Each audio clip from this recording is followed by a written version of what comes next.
In this video, we're going to talk about Gunslinger Spawn Escapes, but a new assassin hunts him. Alrighty then, this is a comic book review of The Deadly Tales of the Gunslinger, issue number 6, brought to you by RatedComics. Let's get to it. So previously in The Deadly Tales of the Gunslinger finally escapes from the clutches of the Twisted Carnival's ringmaster. So as he's escaped and he's riding away, the wind swifts abruptly, cold and sharp, carrying with it the damp earth's aroma of an impending rain.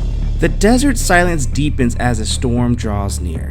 What the soul desires. And this is the title of this issue right here. Raindrop patterns across the dry earth, a sparse but steady rhythm. Every sharpened sense alerts him to the storm's swift approach in the vast open desert. Finding shelter becomes critical as the sky prepares to unleash its fury. Lightning scars the sky, its stark light fleeting as the downpour strengthens. He spots a lone rider in the distance, a vague silhouette against the storm's wrath, spear poised, and she is ready to attack. But Gunslinger's like, what in the hell is that? So as the storm lashes around him, lightning illuminates the figure ahead, a woman, armed and formidable. Her screams pierces a thunderous roar, a stark herald of the imminent class. I could just see her going after Gunslinger like that. Stranger or not, her intent is clear. This is a universal language of conflict. The air carries not just rain, but steel. And as she throws that spear, it's too late for Gunslinger to dodge that. He gets hit, falls back. He's like, what the heck? And she goes at the attack again. And then she just shoots another arrow in Gunslinger Spawn's arm. So eye for an eye, he takes out his gun and shoots her in the arm too. And she's in pain. He looks at her, she looks at him, and Gunslinger Spawn's like, what now? Recognize that look. Keep an eye on that look on the top left panel right there. Parched desert soil repels water rather than allowing it to soak in. They both realize at the same time they are in the path of a massive flood, and the flood happens right there. Gunslinger Spawn gets drifted away, and she's looking at him. Though she ponders about following him, then she hesitates, thinking of her own survival first, knowing heading for higher ground is a smarter thing to do. She will wait out the storm and finish the job at a later time. So as Gunslinger Spawn gets drifted away to land or something like that, he finds a twitch, pulls himself out, and just kind of waits it out.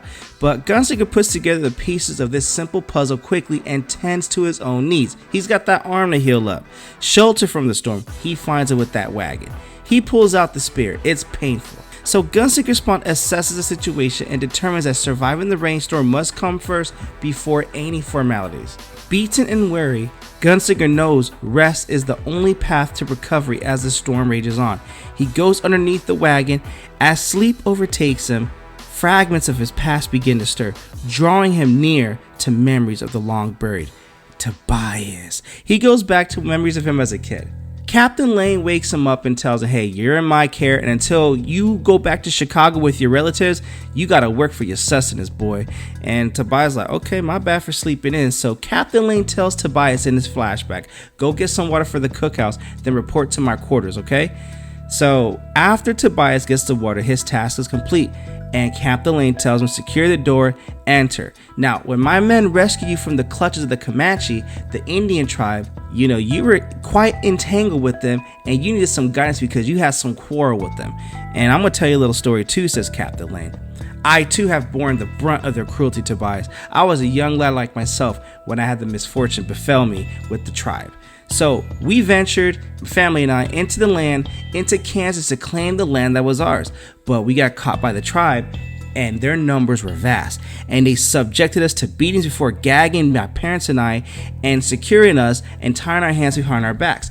These brutes were plagued by wolves that preyed upon their livestock. So their torment was just a way as bait to lure the wolves to them. So at least half a dozen ravenous wolves encircled us, each in predator mode, inching near to them. So Tobias, Captain Lane says, as a kid, I had to watch my parents get mauled to death by these wolves before the tribe did their thing and acted their revenge on him. I saw all that in front of my eyes, and yet they dragged me into the ground and left me for lead, like I was a carry-on beside the road. I was just wasted luggage to them. Had my parents killed in front of my eyes, and you're gonna toss me aside? So Captain Lane's like, son, I divulge these matters not without purpose. The tribulations you've endured in their midst, I'm well aware of, Tobias. And Tobias like, look, your concern is noted, but your ordeal's different from mine. And before he can finish his sentence, Roberts tells Captain Lane that 4 of his men have been murdered. So they go outside and they realize it's the indigenous tribes, but they thought they had a peace treaty with them. That's what Roberts said. Didn't we have a peace accord? What cause could have done this? What could have caused this? I'm at a loss. And Captain Lane's like, whatever broke this treaty, it doesn't matter no more. They shall find us not complacent in this, but rather vengeful. So they rally up the troops. They go outside of the tribe because the tribe was not far from their base. Even though they had a peace treaty, forget all that. This time, the treaty's gone, and it's gone for good. It's time to teach these tribes who the rightful owner of that land is. And he tells them the game plan. Upon my signal, invade their tents. Spare no one. Let our fallen brethren be avenged by this necessary act of wrath. So Captain Lane tells them an example must be set. 20 lives for each of our men. 4 of their men died, they're gonna kill 80. Load up, gentlemen. And Captain Lane looks at Tobias. Tobias, you saw what these animals did to your friend, Corporal Dixon. Are you gonna let them get away with that? And Tobias is like, hell no. I wasn't gonna get into the smoke, but now I want the smoke. So the tribe never knew what hit him. In mere minutes, the soldiers and them laid waste to their land. So Tobias sees this girl, but instead of shooting a little girl point blank like that, he decides to let her live. But that little girl, remember that panel, remember that face right there? That little girl is her, the one that wanted to kill Gunslinger Spawn earlier. So Gunslinger Spawn understands who the girl is and understands exactly why she tried to kill him. But he can't say that he blamed her. He would have done the same damn thing because that's exactly the mission he's on with his sister. So there was more to that night than met the eyes, and sadly, details were discovered later that evening, and it changed everything. So the gunslinger catches sight of something small in the distance slowly rolling toward him.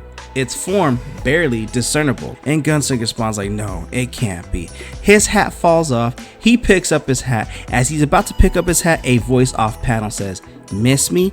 Distracted by the sudden return of his hat, the gunslinger barely has a moment to respond to the familiar sound closing in from behind, and he knows it's about to go down. She throws an arrow at him, kicks him down, and as she breaks his arm and chokes him out, he goes black. He wakes up and Gunslinger Spawn's like, man, these wolves are around too. They're surrounding him as well.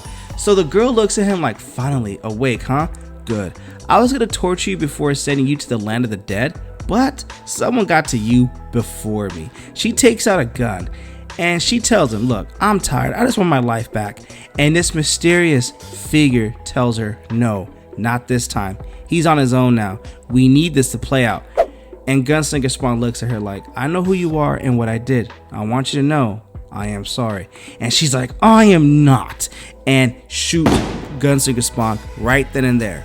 And that is the end of the Deadly Tales of the Gunslinger Spawn, issue number 6, where Gunslinger Spawn escapes, but a new assassin hunts him. What you guys think of this comic book? Comment below, let me know, and also link in description if you wish to add this comic book and or any of our other limited print rated comic exclusives to add to your comic book collection. Support the art, support the industry. With all that being said, thank you again for watching. Till the next upload.